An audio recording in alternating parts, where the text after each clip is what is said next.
Hi VC, Dale, Gatefold 33, back to do second of a three-part show and tell series on an album from each year of my life, 1966 through to 2020, 55 albums. I've done the first video in this series, 1966 through to 1979, so the rock years, and probably also the kind of peak vinyl years. Now I'm going to do the second video, 1980 through to 1999, to finish off the 20th century, and then the final video will be 2000 to 2020. So what do I want to say about this? So reminder that I can only show an artist once, so some artists have already been shown in the first video and won't reappear here, even if their albums are great. All the albums in this series of 55 records I think are great. As I said, I can only pick an artist once, so that's kind of controlled which albums I've chosen. And I'd probably say that I have many more records of the 60s and 70s, 80s and 90s, fewer, particularly the 90s, the peak CD age. So I've got less choice in these years, but because I've kind of, nearly all these records, if not all these records, I've bought in the last 10 years when I've got back into vinyl. So I've had them on CD before then. If I've actually sought them out to put in my collection on vinyl, it means they're really strong. So I was quite comfortable that I've managed to find a great album for each year. Probably because, as I said, I've sought out some of my favourite albums, but the list has narrowed, particularly when you get into the 90s. A choice has narrowed. Anyway, that's a couple of minutes of waffle to start. I'll get on to this. And so 1980, and this was a fairly straightforward choice. Love this album, love this artist. I love the three albums they put together in their first incarnation. I think they're all great, and the comeback album, so the four albums I've got by them, I like them all, but this one is certainly at the top for me. Dexys Midnight Runners, Searching for the Young Soul Rebels. It's just a great listen front to back. It's got some interplay, some narrative. It's got an instrumental, The Teams That Me and Calfs, which I think is just a great instrumental. It's got covers like 7 Days Too Long, but just overall it just works. And yeah, great album for 1980.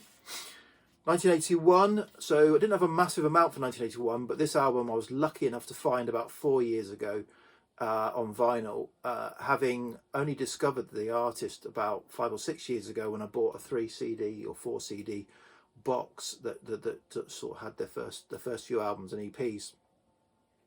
And it is kind of post-punk, melancholy, angst, beautiful music, and that is The Sound and From the Lion's Mouth. So I picked this copy up, original UK copy up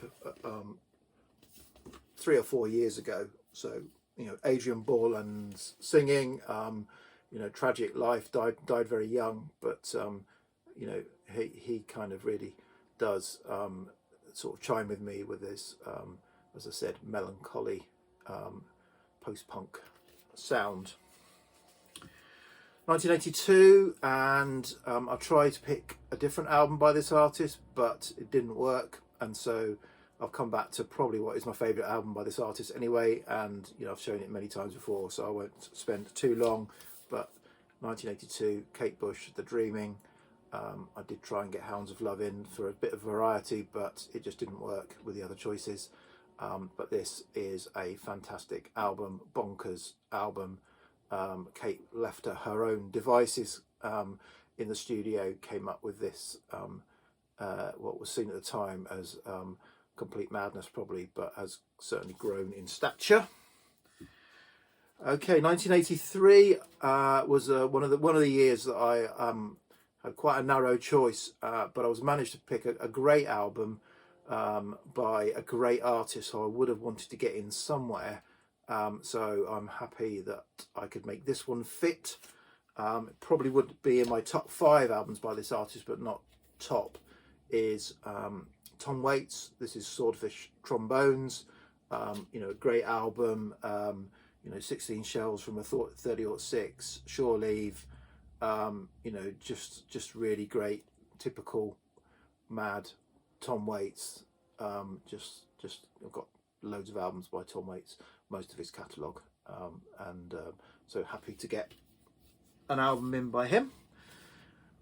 Again, this next one, 1984, not an obvious choice, but again, I wanted to get this artist in one form or another, in one of his bands or solo, and I got this album when it came out in 1984, probably on cassette. I probably got it on cassette, and yeah, I just really enjoyed it. And it's, you know, it's not to everyone's taste, and you know, he was derided a bit at the time for what he'd just done. I'm talking about Style Council, Paul Weller, Cafe Blur. So, you know, having broken up the Jam to move to this, but you know, I love the Jam. I couldn't make the Jam work in this list, but I wanted to get Paul Weller in somewhere, and I've managed to squeeze him in 1984 with Cafe Blur.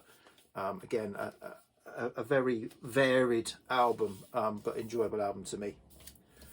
1985, one of the years I really had very little for 1985, which but I did have one album that I've acquired probably in the last 5 years, yeah, really happy to have, and it's a really strong album, and it's just kind of, you know, become my favourite album by this artist. So yeah, it would have been Fisherman's Blues if you'd asked me 10 years ago, but you know, having had this for a few years now, you know, This Is the Sea, with obviously I think their breakthrough, or certainly most well-known single, The Whole of the Moon, is on this, but it's just a great album. Again, a really good, fun, enjoyable album. The Waterboys. Where are we on? 86 now? I think we're on 86. This artist again had to appear somewhere. I probably would have preferred to get them in a bit later, but this album is certainly top 3 for me, and this is an original UK texture sleeve cover, XTC Skylarking, brilliant album front to back, great album from 1986. So happy to get that in. Again, 1987, this is the last album by this lineup of the band, and the band has continued since 1987 and is still going now. Yet I think of this lineup that was only around for less than 10 years as the definitive lineup, and the one that's been around for more than 30 years. It isn't, which is a bit weird, and that is Marillion and the Fish era. Marillion, this is the last very dark album, and my favourite probably of that Fish era, Clutching at Straws, and yeah, so happy to get Fish era Marillion in, and you know, this album in as well. I do like the Hogarth era, but for some reason I still think of the Fish era as the real Marillion. Okay, next up, again, another one of my favourite artists, and this is my favourite album by this artist, I'm pretty certain, and that is I'm Your Man by Leonard Cohen from 1988. Not to everyone's taste again, but I just think it's beautiful. Got some fantastic songs on it, and you know, it's got great songwriting. It's amusing and beautiful at the same time. So yep, Leonard Cohen, I'm Your Man.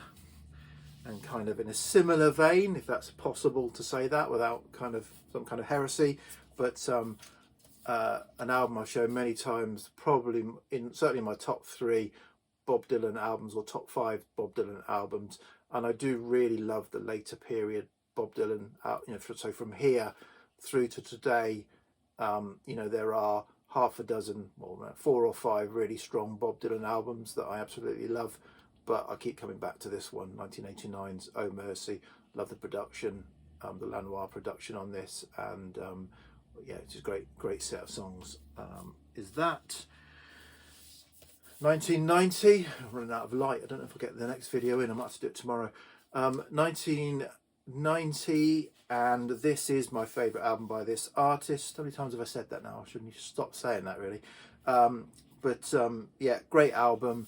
Again, this artist started out very kind of synth pop and got darker and darker as they've gone on, and this is for me where I think they peaked.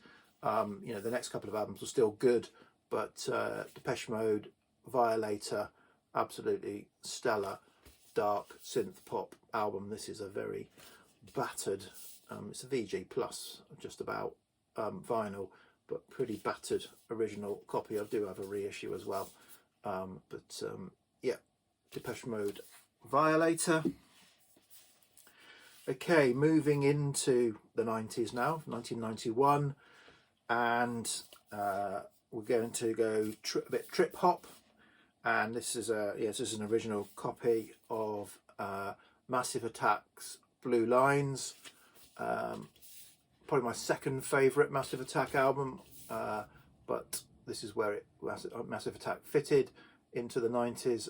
Still a great album, again with Unfinished Sympathy probably as the song that brought them to sort of wider prominence around this time.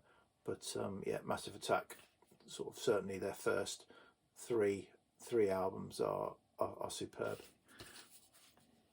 Okay, this next one, I'm pretty sure this is where I was introduced to this artist in 1992, which, given he'd been around since the late 60s and before that in a band, it is weird, but I'm pretty sure it's the case. So I bought this on CD on release in 1992, and I've I got an original copy for a pretty good price at a record fair a few years ago, and that is Neil Young, Harvest Moon. And I'm again, this is probably my favourite album by Neil Young, again, which is probably heresy, but yeah, this is the one I started with. I've gone backwards, and I've got, I've heard pretty much most of what he's done since, and a lot of what he's done, most of what he did before, and a lot of what he's done since.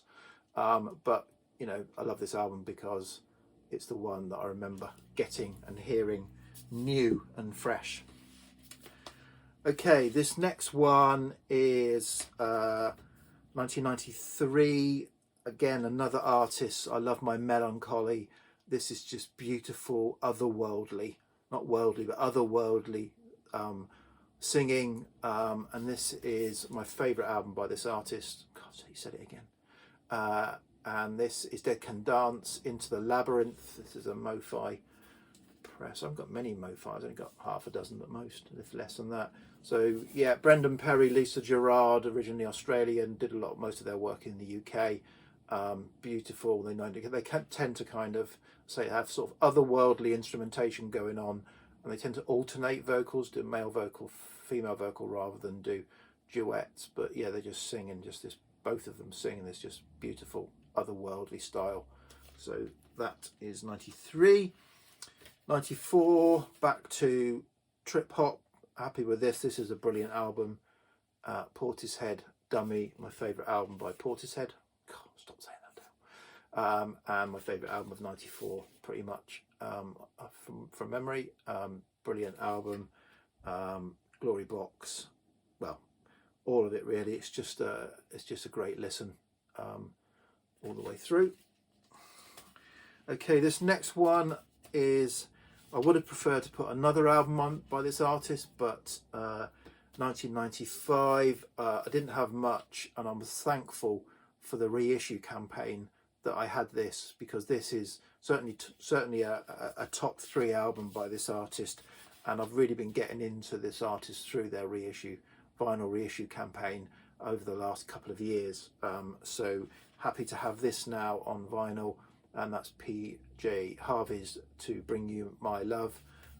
Just to be another, she was in a real purple patch sort of through just before this and just after this, 4 or 5 really strong albums, and this is one of them. Great album. This album of 3 years ago, I would have never have even known about it or heard about it.